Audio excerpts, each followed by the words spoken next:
اسلامی لشکر کے چاروں حصوں کو پیش قدمی کا حکم دے دیا گیا۔ 20 رمضان المبارک 8 ہجری پر مطابق 11 جنوری 630 عیسوی کا دن تھا۔ اسلامی لشکر کے 3 حصے اپنے رستوں سے گزر کر مکہ میں داخل ہو گئے۔ کسی طرف سے ان پر ایک تیر بھی نہ چلا۔ شہر کا کوئی دفاع نہ تھا۔ قریش کی کوئی تلوار نیام سے باہر نہ نکلی۔ لوگ گھروں میں بند رہے۔ کسی مکان کی چھت پر کوئی عورت یا بچے کھڑے نظر آتے تھے۔ مسلمان چوکنے تھے۔ شہر کا سکوت مشکوک اور ڈراونا تھا۔ ایسا لگتا تھا جیسے اس سکوت سے کوئی طوفان اٹھنے والا ہو۔ شہر سے کوئی طوفان نہ اٹھا۔ طوفان اٹھانے والے 2 آدمی تھے، ایک اکرمہ اور دوسرا صفوان۔ دونوں شہر میں نہیں تھے۔ کئی اور آدمی شہر میں نہیں تھے اور قریب ہی کہیں چھپے ہوئے تھے۔ وہ رات کو باہر نکل گئے تھے۔ ان کے ساتھ تیر انداز بھی تھے۔ یہ ایک جیش تھا جو اس پہاڑی رستے کے قریب جا پہنچا تھا جو خالد کے دستے کی پیش قدمی کا رستہ تھا۔ اکرمہ اور صفوان کو معلوم نہیں تھا کہ اس اسلامی دستے کے قائد خالد رضی اللہ تعالیٰ عنہ ہیں۔ اکرمہ اور صفوان کا ایک آدمی کہیں بلندی پر تھا۔ اس نے خالد رضی اللہ تعالیٰ عنہ کو پہچان لیا اور اوپر سے دوڑتا نیچے گیا۔ اے صفوان، اس آدمی نے صفوان سے کہا، کیا تو ہمیں اجازت دے گا کہ تیری بیوی کے بھائی کو ہم قتل کر دیں؟ میری آنکھیں دھوکہ نہیں کھا سکتی۔ میں نے خالد کو دیکھا ہے۔ اپنے قبیلے کی عزت اور غیرت سے بڑھ کر مجھے کوئی عزیز نہیں ہے۔ صفوان نے کہا، اگر خالد میری بہن کا خامند ہوتا تو آج میں اپنی بہن کو بیوہ کر دیتا۔ مت دیکھو کون کس کا بھائی، کس کا باپ اور کس کا خامند ہے۔ اکرمہ نے کہا، خالد میرا کچھ بھی لگتا ہو لیکن آج وہ میرا دشمن ہے۔ خالد رضی اللہ تعالیٰ عنہ کا دستہ اور آگے آیا تو اس پر تیروں کی پہلی بوچھاڑ آئی۔ خالد رضی اللہ تعالیٰ عنہ نے اپنے دستے کو روک لیا۔ اے اہل قریش، خالد رضی اللہ تعالیٰ عنہ نے بڑی بلند آواز سے کہا، ہمیں رستہ دے دو گے تو محفوظ رہو گے۔ ہمارے رسول صلی اللہ علیہ وآلہ وسلم کا حکم ہے کہ اس پر ہاتھ نہ اٹھانا جو تم پر ہاتھ نہیں اٹھاتا۔ کیا تمہیں اپنی جانیں عزیز نہیں؟ میں تمہیں صرف ایک موقع دوں گا۔ تیروں کی ایک اور بوچھاڑ آئی۔ ہم تیرے رسول کے حکم کے پابند نہیں خالد، اکرمہ نے للکار کر کہا، ہمت کر اور آگے آ۔ ہم ہیں تمہارے پرانے دوست صفوان اور اکرمہ، تو مکہ میں زندہ داخل نہیں ہو سکے گا۔ خالد رضی اللہ تعالیٰ عنہ نے تیروں کی دوسری بوچھاڑ سے معلوم کر لیا تھا کہ دشمن کہاں ہے۔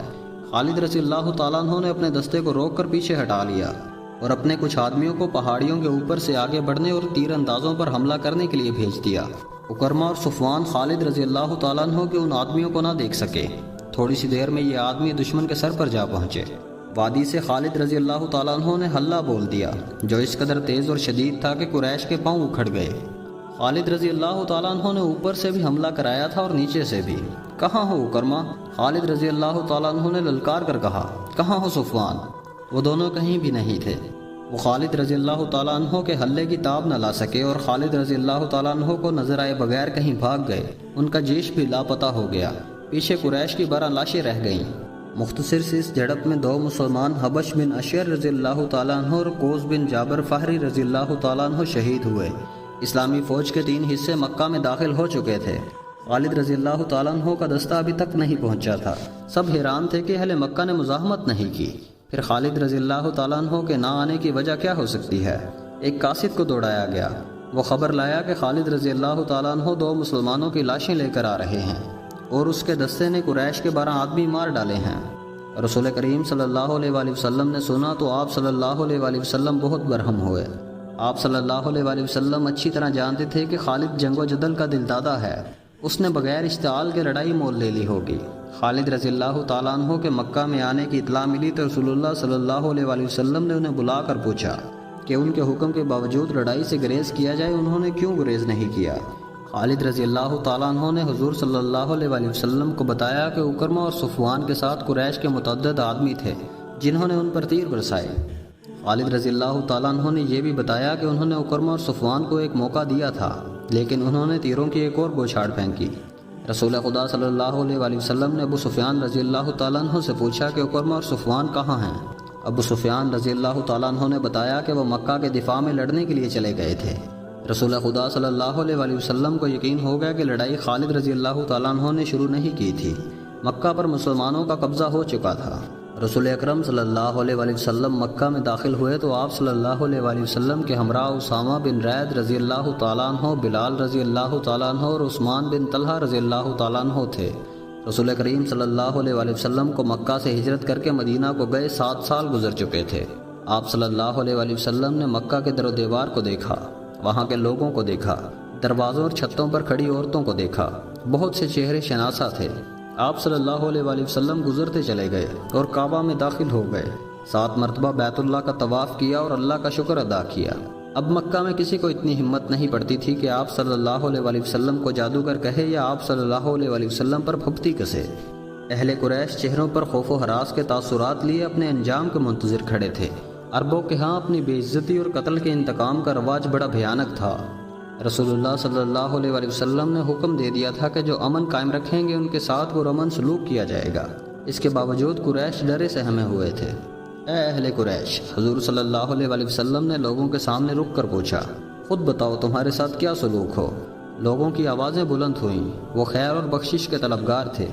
اپنے گھروں کو جاؤ، حضور صلی اللہ علیہ وآلہ وسلم نے کہا، ہم نے تمہیں بخش دیا۔ رسول اللہ صلی اللہ علیہ وآلہ وسلم کی حیات مقدسہ کی عظیم گھڑی تو وہ تھی جب آپ صلی اللہ علیہ وآلہ وسلم نے کعبہ میں رکھے ہوئے بتوں کی طرف توجہ دی۔ بتوں کی تعداد 360 تھی۔ ان میں ایک بت حضرت ابراہیم علیہ السلام کا بھی تھا۔ اس بت کے ہاتھوں میں تیر تھا۔ ان تیروں سے بت خانے کے پیشوا فال نکالتے تھے۔ حضور صلی اللہ علیہ وآلہ وسلم کے ہاتھ میں ایک مضبوط اور موٹی لاٹھی تھی۔ آپ صلی اللہ علیہ وآلہ وسلم نے اس لاٹھی سے بت توڑنے شروع کر دیے۔ آپ صلی اللہ علیہ وآلہ وسلم اپنے جد امجد حضرت ابراہیم علیہ السلام کی سنت کو زندہ کر رہے تھے۔ آپ صلی اللہ علیہ وآلہ وسلم بت توڑتے جاتے اور بلند آواز سے کہتے جاتے، حق آیا، باطل چلا گیا، بے شک باطل کو چلے جانا تھا۔ مورخ لکھتے ہیں کہ ایسا لگتا تھا جیسے یہ صدائیں حضور صلی اللہ علیہ وآلہ وسلم کی لاٹھی کی ہر ضرب سے کعبہ کی دیواروں سے اٹھ رہی ہوں۔ کعبہ سے بتوں کے ٹکڑے اٹھا کر باہر پھینک دیے گئے اور کعبہ عالم اسلام کی عبادت گاہ بن گیا۔ اس کے بعد آپ صلی اللہ علیہ وآلہ وسلم نے مکہ کے انتظامی امور کی طرف توجہ دی۔ قریش اور دیگر قبائل کے لوگ قبول اسلام کے لیے آتے رہے۔ بات صرف کعبہ میں ہی نہیں تھی، بت صرف کعبہ میں ہی نہیں تھے، مکہ کے گرد و نواح کی بستیوں میں مندر تھے، وہاں بھی بت رکھے تھے۔ سب سے اہم بت عزا کا تھا جو چند میل دور نخلا کے مندر میں رکھا گیا تھا۔ رسول اکرم صلی اللہ علیہ وآلہ وسلم نے عزا کا بت توڑنے کا کام خالد رضی اللہ تعالیٰ عنہ کے سپرد کیا۔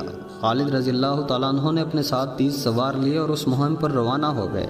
دوسرے مندروں کے بت توڑنے کے لیے مختلف جیش روانہ کیے گئے۔ عزا کا بت اکیلا نہیں تھا، چونکہ یہ دیوی تھی اس لیے اس کے ساتھ چھوٹی دیویوں کے بت بھی تھے۔ خالد رضی اللہ تعالیٰ عنہ وہاں پہنچے تو مندر کا پروہت ان کے سامنے آ گیا۔ اس نے التجا کی کہ ان کے بت نہ توڑے جائیں، مجھے عزا کا بت دکھاؤ۔ خالد رضی اللہ تعالیٰ عنہ نے نیام سے تلوار نکال کر پروہت سے کہا۔ پروہت موت کے خوف سے مندر کے ایک بغلی دروازے میں داخل ہو گیا۔ خالد رضی اللہ تعالیٰ عنہ اس کے پیچھے گئے۔ ایک کمرے سے گزر کر اگلے کمرے میں گئے تو وہاں ایک دیوی کا بڑا ہی خوبصورت بت چبوترے پر رکھا تھا۔ پروہت نے بت کی طرف اشارہ کیا اور بت کے آگے فرش پر لیٹ گیا۔ مندر کی داسیاں بھی آ گئیں۔ خالد رضی اللہ تعالیٰ عنہ نے تلوار سے اس حسین دیوی کا بت توڑ ڈالا اور اپنے سواروں سے کہا کہ بت کے ٹکڑے باہر بکھیر دیں۔ پروہت دھاڑے مار مار کر رو رہا تھا اور داسیاں بین کر رہی تھیں۔ خالد رضی اللہ تعالیٰ عنہ نے دیویوں کے بت بھی توڑ ڈالے اور گرج کر پروہت سے کہا، کیا اب بھی تم اسے دیوی مانتے ہو جو اپنے آپ کو ایک انسان سے نہیں بچا سکی؟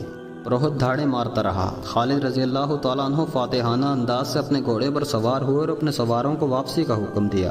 جب خالد رضی اللہ تعالیٰ عنہ اپنے 30 سواروں کے ساتھ مندر سے دور چلے گئے تو پروہت نے جو دھاڑے مار رہا تھا بڑی زور سے کہکا لگایا۔ پجارنیں جو بین کر رہی تھیں وہ بھی ہنسنے لگیں۔ عزا کی توہین کوئی نہیں کر سکتا، پروہت نے کہا۔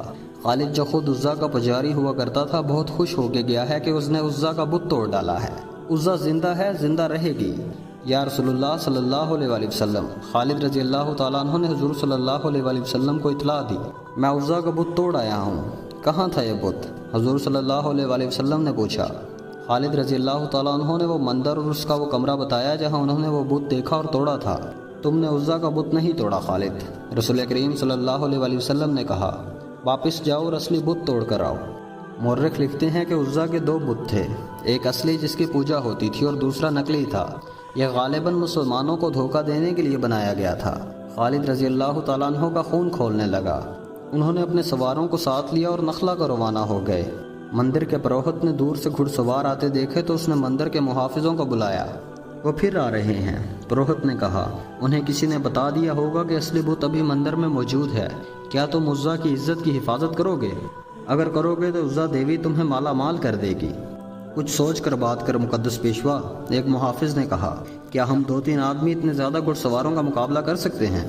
اگر عزا واقعی دیوی ہے تو یہ اپنے آپ کو ضرور بچا لے گی، ایک اور محافظ نے کہا۔ اس کے لہجے میں طنز تھا۔ کہنے لگا، دیوی دیوتا انسانوں کی حفاظت کیا کرتے ہیں، انسان دیوتاؤں کی حفاظت نہیں کرتے۔ پھر عزا اپنی حفاظت خود کرے گی۔ پروہت نے کہا۔ خالد رضی اللہ تعالیٰ عنہ کے گھوڑے قریب آ گئے تھے۔ محافظ مندر کے پجارنوں کو ساتھ لے کر بھاگ گئے۔ پروہت کو یقین تھا کہ اس کی دیوی اپنے آپ کو مسلمانوں سے بچا لے گی۔ اس نے ایک تلوار لی اور اسے عزا کے گلے میں لٹکا دیا۔ پروہت مندر کے پچھلے دروازے سے نکلا اور بھاگ گیا۔ خالد رضی اللہ تعالیٰ عنہ مندر میں آن پہنچے اور تمام کمروں میں عزا کا بت ڈھونڈنے لگے۔ انہیں ایک بڑا ہی خوشنما کمرہ نظر آیا۔ اس کے دروازے میں کھڑے ہو کر دیکھا، عزا کا بت سامنے چبوترے پر رکھا تھا، اس کے گلے میں تلوار لٹک رہی تھی۔ عزا کا بت سامنے چبوترے پر رکھا تھا، اس کے گلے میں تلوار لٹک رہی تھی۔ یہ بت ویسا ہی تھا جیسا خالد رضی اللہ تعالیٰ عنہ پہلے توڑ گئے تھے۔ اس بت کے قدموں میں لوبان جل رہا تھا۔ کمرے کی سجاوٹ اور خوشبو سے پتہ چلتا تھا کہ یہ عبادت کا کمرہ ہے۔ خالد رضی اللہ تعالیٰ عنہ نے دہلیز سے آگے قدم رکھا تو ایک سانبلے رنگ کی ایک جوان عورت جو بالکل برہنہ تھی خالد رضی اللہ تعالیٰ عنہ کے سامنے آ گئی۔ وہ رو رہی تھی اور فریادیں کر رہی تھی کہ بت کو نہ توڑا جائے۔ مورخ لکھتے ہیں کہ یہ عورت خالد رضی اللہ تعالیٰ عنہ کے ارادے کو متزلزل کرنے کے لیے برہنہ ہو کے آئی تھی، اور اس کے رونے کا مقصد خالد رضی اللہ تعالیٰ عنہ کے جذبات پر اثر ڈالنے کے سوا اور کیا ہو سکتا تھا۔